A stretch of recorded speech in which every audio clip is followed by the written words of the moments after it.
اعوذ باللہ من الشیطان الرجیم بسم اللہ الرحمن الرحیم السلام علیکم ورحمۃ اللہ وبرکاتہ۔ انبیاء کرام علیہم السلام۔ حضرت ہارون علیہ السلام کے قول کی تشریح۔ سوال: ایک مولوی صاحب مسجد میں حضرت موسیٰ علیہ السلام اور حضرت ہارون علیہ السلام کا واقعہ بیان فرما رہے تھے، جس میں حضرت موسیٰ علیہ السلام کی دعا قبول ہوئی اور حضرت ہارون علیہ السلام پیغمبر بنا دیے گئے۔ اس کے بعد حضرت موسیٰ علیہ السلام خدا سے ہم کلام ہونے کے لیے تشریف لے گئے تو ان کے بعد سامری نے ایک بچڑا بنایا اور اسے بنی اسرائیل کے سامنے پیش کیا کہ یہی خدا ہے۔ اب بنی اسرائیل میں دو گروہ پیدا ہو گئے، ایک جو بچڑے کو خدا مانتا تھا اور دوسرا وہ جو اس کی پوجا نہیں کرتا تھا۔ حضرت ہارون علیہ السلام انہیں اس سے باز نہ رکھ سکے، اور جب حضرت موسیٰ علیہ السلام واپس تشریف لائے تو حضرت ہارون علیہ السلام پر ناراض ہوئے کہ تو نے منع کیوں نہ کیا؟ تو حضرت ہارون علیہ السلام نے فرمایا: ترجمہ: اے میری ماں کے بیٹے، نہ پکڑ میری داڑھی اور نہ سر، میں ڈرا کہ تو کہے گا کہ پوٹ ڈال دی تو نے بنی اسرائیل میں اور یاد نہ رکھا میری بات کو۔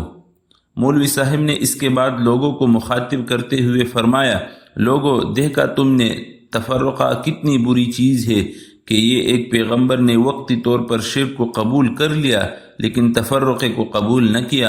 کیا مولوی کی یہ تشریح صحیح ہے؟ جواب: مولوی صاحب نے حضرت ہارون علیہ السلام کے ارشاد کا صحیح مدعا نہیں سمجھا، اس لیے نتیجہ بھی صحیح اخذ نہیں کیا۔ حضرت ہارون علیہ السلام کا توقف کرنا اور گوسالے پرستوں کے خلاف کوئی کارروائی نہ کرنا حضرت موسیٰ علیہ السلام کے انتظار میں تھا۔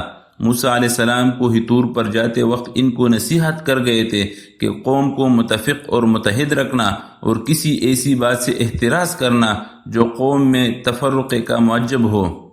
حضرت ہارون علیہ السلام کو توقع تھی کہ حضرت موسیٰ علیہ السلام کی واپسی پر قوم کی اصلاح ہو جائے گی، اور اگر ان کی غیر حاضری میں ان لوگوں سے قتل و قتال یا مقاطعہ کی کارروائی کی گئی تو کہیں ایسا نہ ہو کہ ان کی اصلاح ناممکن ہو جائے، کیونکہ وہ لوگ بھی کہہ چکے تھے کہ موسیٰ علیہ السلام کی واپسی تک ہم اس سے باز نہیں آئیں گے۔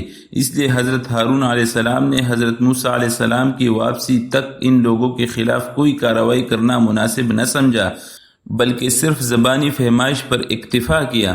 حضرت مولانا مفتی محمد شفیع رحمۃ اللہ علیہ معارف القرآن میں لکھتے ہیں: اس واقعے میں حضرت موسیٰ علیہ السلام کی رائے از روئے اجتہاد یہ تھی کہ اس حالت میں حضرت ہارون علیہ السلام اور ان کے ساتھیوں کو اس مشرک قوم کے ساتھ نہیں رہنا چاہیے تھا، ان کو چھوڑ کر موسیٰ علیہ السلام کے پاس آ جاتے، جس سے ان کے عمل میں مکمل بیزاری کا اظہار ہو جاتا۔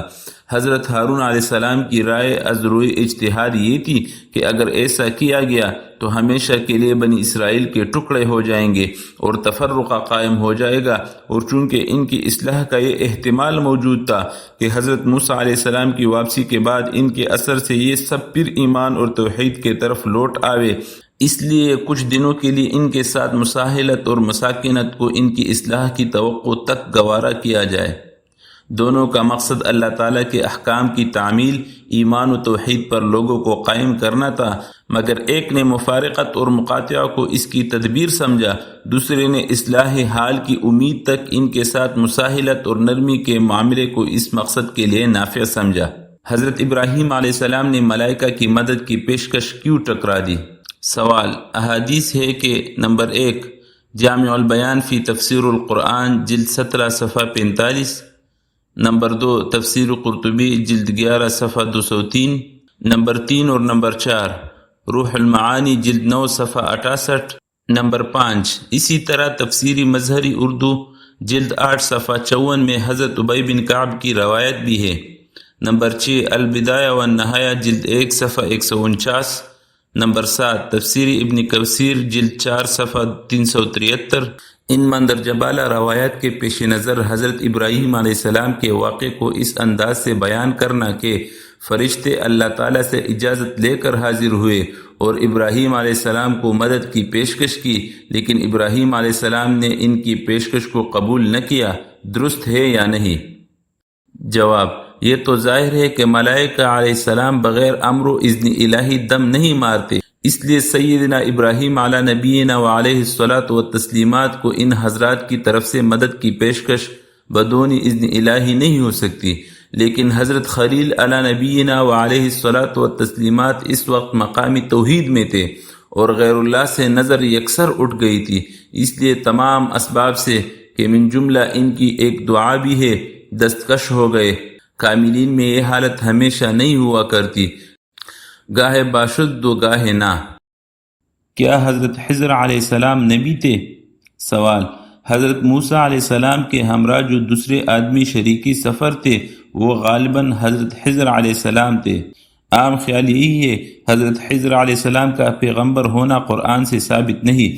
پیغمبر کے بغیر کسی پر وحی بھی نازل نہیں ہوتی، غیب کا علم صرف اللہ تعالیٰ کو ہے، تو پھر حضرت خضر علیہ السلام کو ظالم بادشاہ، نافرمان بچے اور دیوار والے خزانے کے متعلق کس طرح علم ہوا، جبکہ حضرت موسیٰ علیہ السلام کو ان کی خبر تک نہ تھی؟ جواب: قرآن کریم کی ان آیات سے جن میں حضرت موسیٰ و حضرت خضر علیہ السلام کا واقعہ ذکر کیا گیا ہے، یہی ثابت ہوتا ہے کہ وہ نبی تھے، اور یہی جمہور علماء کا مذہب ہے، اور جو حضرات اس کے قائل ہے کہ وہ نبی نہیں تھے، شاید ان کی مراد یہ ہو کہ دعوت و تبلیغ کی خدمت ان کے سپرد نہیں تھی، بلکہ بعض تکوینی خدمات ان سے لی گئی۔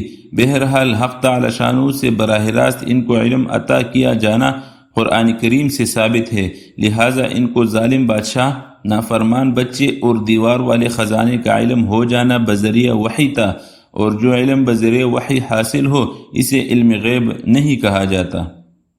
کیا حضرت خضر علیہ السلام زندہ ہے؟ سوال: حضرت خضر علیہ السلام کیا زندہ ہے؟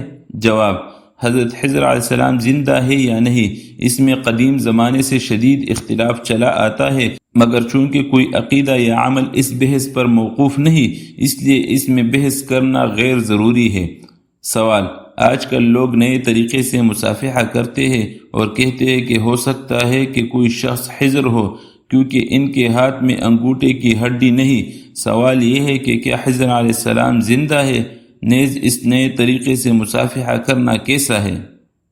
جواب: حضرت خضر علیہ السلام کی زندہ ہونے میں اختلاف ہے، محدثین اس کا انکار کرتے ہیں اور صوفیاء شد و مت سے اس کے قائل ہے۔ مصافحہ کا نیا طریقہ مجھے معلوم نہیں۔ حضرت خضر علیہ السلام کے جملے پر اشکال۔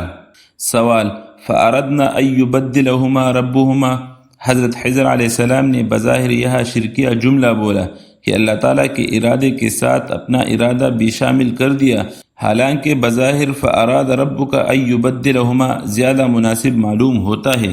جواب: اس قصے میں 3 واقعات ذکر کیے گئے ہیں۔ نمبر 1 کشتی کا توڑنا، نمبر 2 لڑکے کو قتل کرنا، اور نمبر 3 دیوار بنانا۔ ان تینوں کی تعویل بتاتے ہوئے حضرت خضر علیہ السلام نے اردت، اردنا اور اراد رب کا 3 مختلف صیغے استعمال فرمائے ہیں۔ اس کو تفنن عبارت بھی کہہ سکتے ہیں، اور ہر صیغہ کا خاص نکتہ بھی یہاں کیا جا سکتا ہے۔ نمبر 1 مسکینوں کی کشتی توڑ دینا، خصوصاً جبکہ انہوں نے کرایہ بھی نہیں لیا تھا، اگرچہ اپنے انجام کے اعتبار سے ان کا نقصان تھا، اور ظاہر نظر میں بلائی کا بدلہ برائی تھا، اور شر بلا بدل بلکہ بعد الاحسان تھا، اس لیے ادباً مع اللہ اس کو اپنی طرف منسوب فرمایا اور ارد تو کہا۔ نمبر 2 بچے کا قتل کرنا بھی بظاہر شر تھا، مگر اللہ تعالیٰ نے اس کا بدلہ والدین کو عطا فرمایا جو ان کے حق میں خیر تھا، پس یہاں 2 پہلو جمع ہو گئے، ایک بظاہر شر اس کو اپنی طرف منسوب کرنا تھا، اور دوسرا خیر یعنی بدل کا عطا کیے جانا، اس کو حق تعالی شانہ کی طرف منسوب کرنا تھا، اس لیے جمع کا صیغہ استعمال فرمایا تاکہ شر کو اپنی طرف اور اس کے بدل کو حق تعالی کی طرف منسوب کیا جا سکے۔ نمبر 3 اور یتیموں کی دیوار کا بنا دینا خیر محض تھا، جس میں شر کا ظاہری پہلو بھی نہیں تھا، نیز ان یتیموں کا سن بلوغ کو پہنچنا ارادہ الہی کی تابع تھا، اس لیے یہاں خود بیچ سے نکل گئے اور اس کو حق تعالی شانہ کی طرف منسوب فرمایا۔ فَأَرَادَ رَبُّكَ، اس سے معلوم ہوا کہ دوسرے نمبر پر شرکیہ جملہ نہیں بولا بلکہ شرکت کا جملہ بولا، تاکہ شر اور خیر کو از خود تقسیم کر کے بظاہر شر کو اپنی طرف اور اس کے بدل کو جو خیر تھا حق تعالی کی طرف منسوب کرے۔ واللہ اعلم باسرار کلامہ۔ مزید شرعی مسائل کے حل کے لیے ویڈیوز کو لائک کرے اور چینل کو سبسکرائب کرے۔ جزاکم اللہ خیر۔